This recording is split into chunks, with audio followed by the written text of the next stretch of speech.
Hello everyone and welcome to another casual review. Today we are talking about, I'm told it's pronounced Gris, but I immediately want to say Gris, G-R-I-S.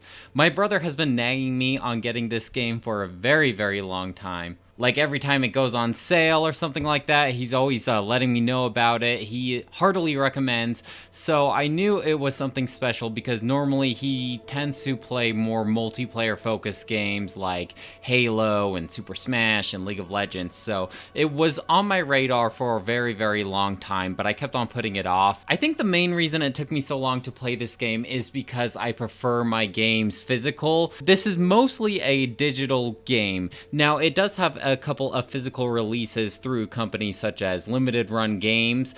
Unfortunately, these typically tend to be a lot higher price than if it was a game you could just pick up from Walmart, Target, GameStop. I believe a new copy of Gris through Limited Run Games goes for about $40, so that's already a bit rich for my blood for a indie game such as this. But because it is sold in such limited quantities, you either have to be lucky enough to be able to pre-order this game, or you're going to have to pay even more than $40 for a reseller, and that can go upwards of, $60, $70. So when I saw this game for $6.50 some odd cents, I just figured, okay, I guess it's not worth paying 10 times the amount in order to play this game physical. I made my decision and I stand by it. I would describe this game as a puzzle platformer that is light on the platforming, and the puzzles are pretty straightforward. It's not quite a walking sim. There's a little more input required than a walking sim. I don't really know how to describe this game. The story itself is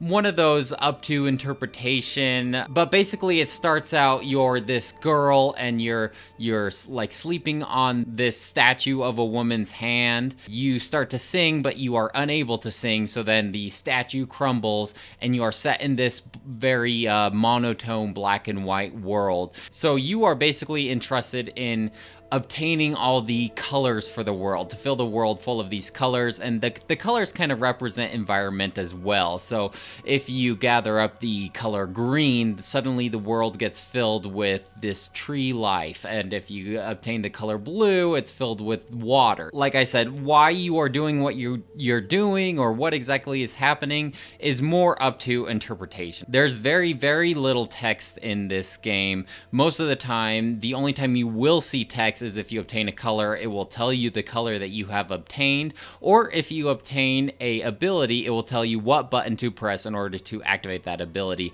Otherwise, it is all just music and sound. I think the biggest selling point to this game would be its aesthetic. It looks like it was drawn by pens and watercolors, like lots of vectors, kind of like something you would see designed in Adobe Illustrator. It is just such a unique concept, very artsy, and it is just so engaging to look at. It looks like you are looking at this beautiful painting. Every single scene, every single environment is so engaging and pretty, and it just sucks you into the world. Oftentimes when you go into a new environment, or if you encounter a new building, new architecture, the camera will often pan out slowly.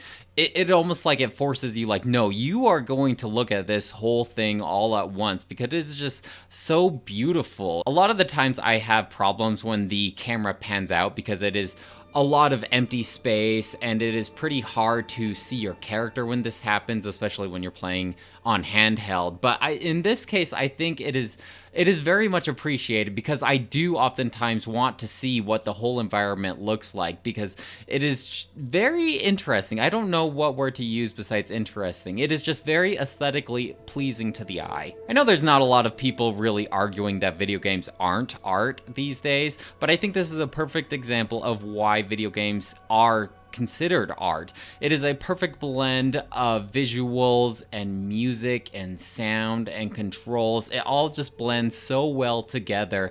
This could be nothing but art. The music is lots of piano, lots of soft music. It kind of reminds me of in The Legend of Zelda Breath of the Wild. You know, you're going around the field and you get the little piano, or when you go into the many shrines, you get that kind of like soft synthy music, very reminiscent of that. Sometimes you'll get some violin. It is so beautiful. It's what I would consider studying music, just something to have when you are trying to lower your blood pressure and just relax. Maybe just watch the rain hit your windows, that type of tone. It's just the type of music that I want to have in the background while I'm editing videos. So the gameplay itself, it's a 2D platformer-ish, very light on the platforming. I don't think there's any way of dying. There's no lives, no game overs, or at least I never occurred any. And you go into a new environment because you're looking for these colors to fill the world.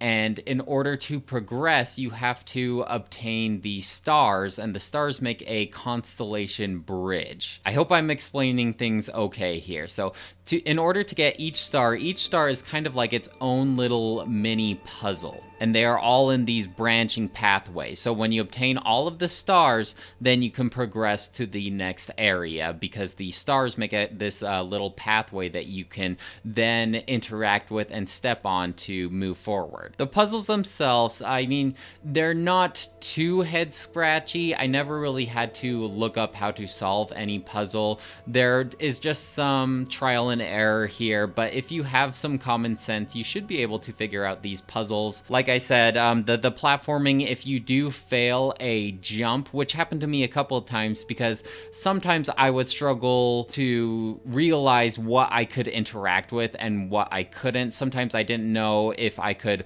walk behind this pillar or if it was an actual wall that would block my path. So sometimes when I tried to jump to a certain platform, it ended up just being part of the aesthetic. And when you do fall, you will just land on the ground below, and then you just have to make your way back up. Nothing too devastating here. You do unlock a couple of abilities as you progress through this world. The first one is like this. The only way to describe it is you can turn into this cube and you fall straight down. It's basically like Kirby's Down special, if you ever play Super Smash Brothers, where you just turn into a rock and you can break through like the crumbling floor below you. I noticed that they never really abuse the mechanics too much, though. Like they get what they can out of the mechanics, and then they move on to something new. There's not a whole lot of filler in this game, which is very much appreciated. The whole experience is just like this path that is handcrafted just for you. It is so curated into this single experience that there isn't a ton of filler here, which does make it into a shorter game, you know, only about 3 hours long, but I feel like the whole experience is meant to be played in about 1 or 2 sittings anyways. You definitely need to be in the right state of mind in order to play this game.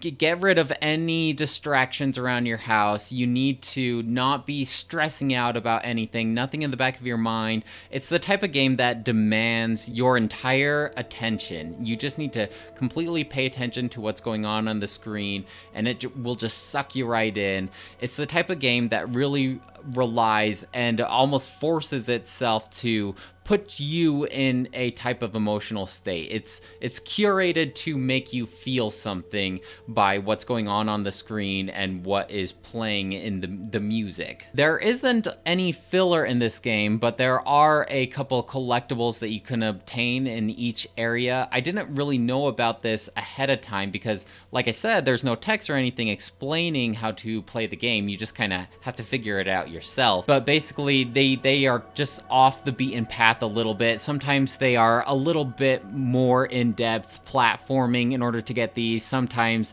you have to solve a little puzzle in order to get these collectibles. I looked it up later, and I guess these are called mementos. It doesn't even tell you the name of these things. Each area has a certain amount of mementos, and if you gather them all up, then you get this extra cutscene at the end of the game. So I did not get all of the collectibles. It does give you the opportunity to go back to to each area and collect which collectibles you miss. It even has like this little indication on how many you've missed in each area.